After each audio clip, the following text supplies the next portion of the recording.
عملت شوربة جمبري من غير جمبري، أصل الجو ده مش محتاج أكل، الجو ده محتاج شورب يا جماعة. معاكم أبانوب ويلا شجعوني قولوا لي سلام ايديك يا أبانوب. ويلا بقى فين بقى كومنتاتكم واللاف بقى واللايك، بقالكم كتير مختفيين. يلا بينا نبدأ. أول حاجة كده عندي حلة على النار، نزلت عليهم بشوية من الزيت، وهنزل كده بحوالي فصين 3 من التوم، بس يكونوا كبار كده، وهبدأ كده أدي تقليبة حلوة خالص للتوم مع الزيت. وبعد كده شوية هريسة شطة علشان كده يدّوا الشطشطة الحلوة قولوا معايا لشوربة الجمبري بتاعتنا. طيب وهاضيف بقى شوية توابل، عندي ورقتين من ورق اللورا وهادّي برضه تقليبة، وكمان بقى حبّهان، عندي كده فص واحد من الحبّهان برضه وادّي التقليبة التمام. وبعد كده بقى ما ادّيت التقليبة، عايز بقى كل الأطعم تدخل في بعض، التوم بقى مع هريسة الشطة مع ورق اللورا مع الحبّهان. عندي بقى بديل الجمبري النهارده هو قشر الجمبري، طبعا بجيبه وانضفه كويس قوي واغسله من اي رمل جواه. خلي بالكم يا جماعه، هاخده كده احطه بقى على الشوربه بتاعتنا، هي لسه ما بقتش شوربه، بس على الحله اللي هي السخنه جدا. بعد كده هديله تقليبه.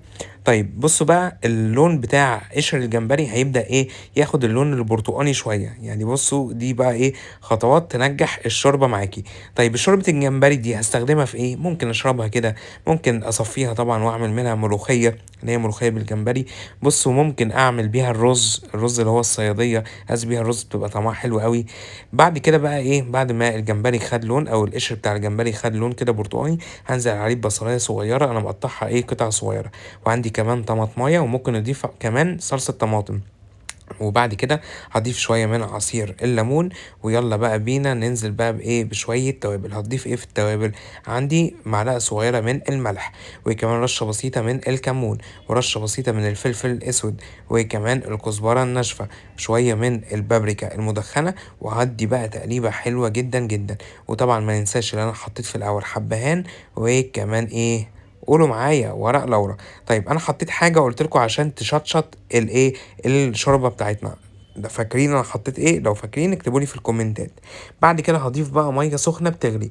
طيب هتقولوا لي ينفع ميه بارده من الحنفيه؟ اقول لكم لا، لو عملنا كده الشوربه بتاعتي هتبقى زفره، لازم ميه سخنه بتغلي. بصوا اول ما حطيت الميه اصلا اللون بتاعها اورنج وجميل.